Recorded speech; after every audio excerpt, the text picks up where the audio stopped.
Protein protein introduce করো, protein খাওয়াতে অন্য কিছু খাক না থাক, চিকেন বয়েলড এগ এগুলোকে অল্প অল্প করে খাওয়াতে শুরু করো, এবং যাতে ব্রেন ম্যাচুরেশনটা খুব তাড়াতাড়ি হয়।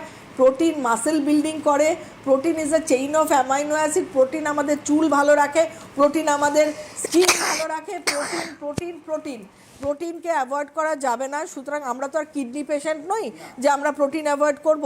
এছাড়া সয়াবিন খাওয়া প্রচুর ভালো, তার মধ্যে প্রচুর লেসিথিন থাকে যেটা আমাদের চুলের জন্য ভালো।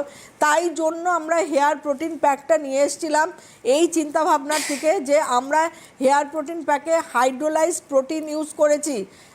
এই যে বললাম প্রত্যেকটা ইনগ্রিডিয়েন্টস নিয়ে আমরা রিসার্চ বেসড ইনগ্রিডিয়েন্টসকে ইউজ করি। কেন? প্রত্যেকটা ইনগ্রিডিয়েন্টসের এক একটা ভূমিকা থাকে। আজকে হেয়ার প্রোটিন প্যাকে আমরা কেন হাইড্রোলাইজ প্রোটিন ইউজ করেছি? হাইড্রোলাইজ প্রোটিন আমাদের চুলের বন্ডটাকে রিপেয়ার করে, স্ক্যাল্পের যে চুলের যে স্ট্রেংথ ওইটাকে অনেক মজবুত করে, চুল যে ভেঙে ভেঙে পড়ে যায় সেটাকে ঠিক রাখে।